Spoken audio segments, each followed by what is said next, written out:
Hey everyone, and welcome to another deep dive with us. You know, empowerment, it's like one of those words everyone throws around, right? But then when Yeah. you actually try to grab onto it, Yeah. it's kind of like trying to hold smoke. It It is. just slips right through your fingers. You ever Yeah. feel that? Oh, yeah. All the time.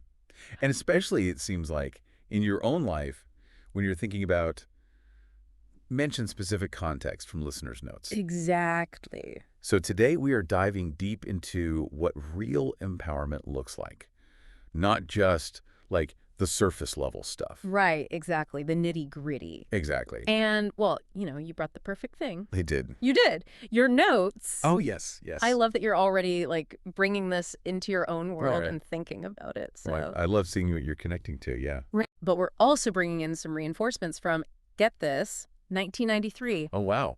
Vintage. I know, right? Sounds ancient. But this article, Empowerment is Work, Not Magic, let me tell you, it holds up.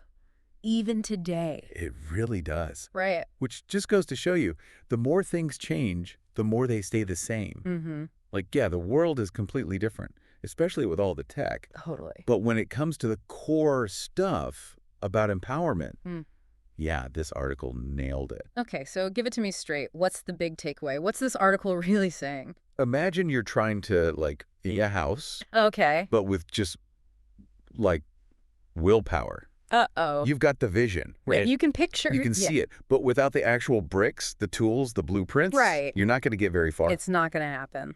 And that's what this article's getting at.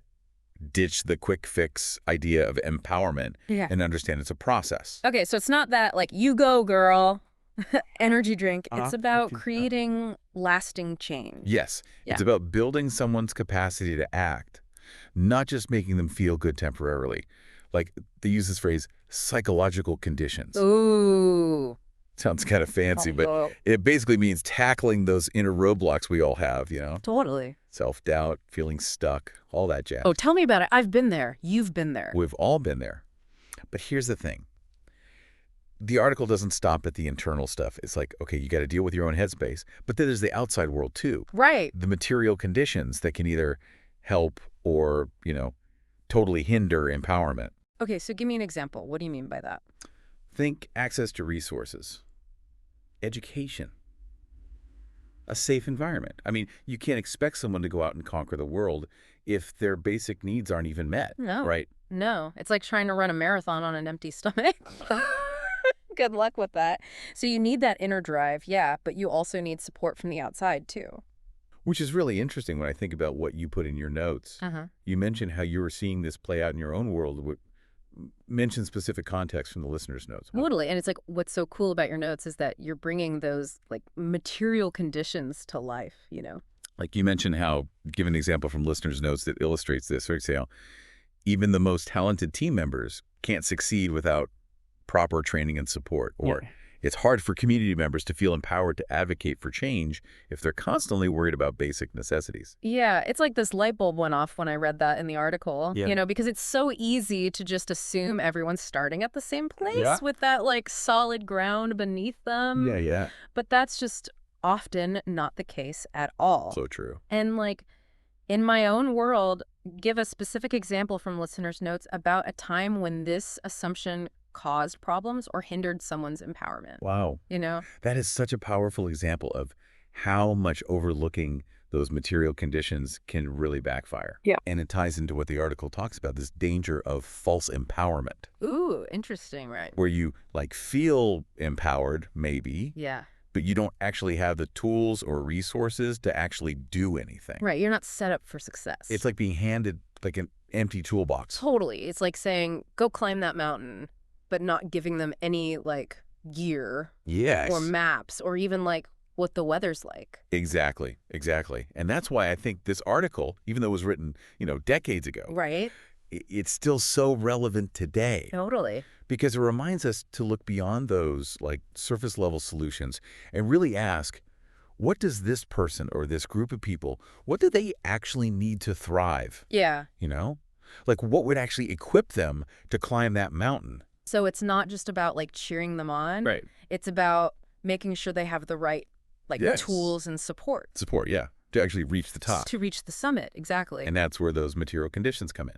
Access to information, mentorship, a supportive network. Yeah. Even just having basic needs met so they can, free up that mental space to focus on bigger goals. And I'm betting, too, that year, those needs, they probably look different for everyone. Oh, absolutely. I mean, a seasoned climber needs different support from someone who's, like, never even touched a climbing wall. 100%. This article mainly focuses on women's empowerment, which, makes sense for the time it was written. Right.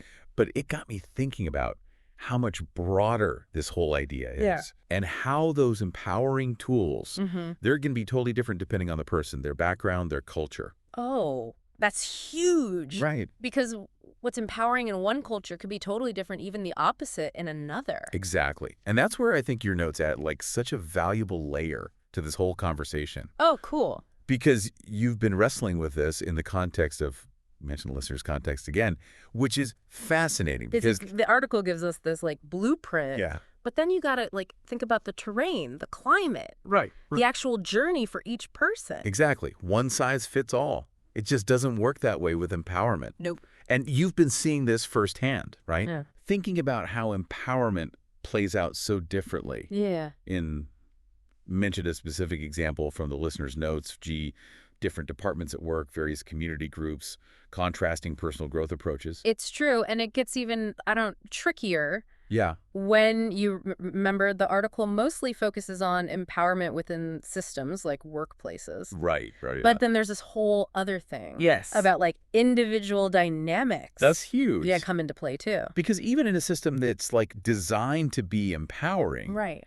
your experience can be totally different Yeah. depending on like where you are in that system. Totally. Like imagine someone who's brand new to listeners' context Okay. Yeah. versus someone who's been around for years. Right. They're not going to have the same experience at all. Right. Totally different levels of like access, influence, understanding those unspoken rules. Yeah. Yeah. All those things that really impact whether someone feels empowered to act. It's like that saying knowledge is power. Right. But even more than that, it's like having the confidence to use that knowledge. Yes, wonderful. And actually speak up, make choices, really own it. And that's where I think those material conditions we were talking about, Yeah. they're even more crucial. Right. Because if you're worried about like your basic needs or you're feeling intimidated or you don't have the right connections, Yeah. it doesn't matter how much potential you have, it's going to be that much harder to tap into it. It's like trying to climb that mountain, but like blindfolded. Exactly. Which, okay, this is what's blowing my mind right now. This article is from 1993. Right. Before the internet, before social media. Right. It's a whole different world of like material conditions now. It's a whole other ball game. Right. Like technology has added this whole other dimension Yeah. to this whole conversation about empowerment. For sure. I mean, on the one hand, information at your fingertips, Right. connecting with people across the world who get you, platforms to like share your voice. It's amazing. That's powerful. It's mind-blowing when you really compare it to like the world this article was written in. I know, right? But here's the thing. Technology itself, Yeah, it's not inherently empowering. okay, It's a tool. that's true. And like any tool, it can be used to build up or Yeah. to tear down. Yeah, it's that double-edged sword thing again, right? Right. Like every amazing opportunity comes with a potential downside too. For sure. And we see that all the time. Online, harassment, silencing voices, algorithms with like built-in biases, Yeah, misinformation spreading like crazy. it's true. It creates new barriers. Especially for people who are already dealing with so much. Yes, absolutely. It's like technology. It's a magnifier almost. Yeah, it makes everything louder, good or bad. It amplifies everything, yeah. So how do we actually navigate that? How do we make sure we're using the good, the empowering parts without falling into the traps? That is the million-dollar question. And it's not an easy one. Right. But I think even starting with this article, even though it's a few years old, Yeah. it gives us a really good place to start because it forces us to look beyond those simple solutions, the slogans, the catchphrases, and dig into what's really going on. Yeah, like what actually helps people thrive? Exactly. Love. What does it actually take for someone to feel truly supported, Yeah. equipped, free to act on their own terms? That's what it's all about. I feel like we've been building this, like, toolkit this whole time. Yes. Understanding the barriers, remembering empowerment's not one size fits all. Right. Thinking about technology's role, it's a lot. It is. And it's not about having all the answers right now. It's about asking the right questions. And then actually, like, doing something with those questions. Exactly. What would it look like to create spaces, online, offline, where everyone has a chance to build that capacity to act? I love that. It's a challenge, for sure. And you know what? It makes me realize empowerment, it's not a finish line, right? Right. It's like always evolving. It's a journey. It's a process. Exactly. Of questioning, adapting, trying to build a better world. Beautifully said. This has been so eye-opening, really. It's been a pleasure diving in with you. Thanks for being here. And to everyone listening, keep those questions coming. Keep challenging those assumptions. That's how we create real change, right? 100%. Until next time.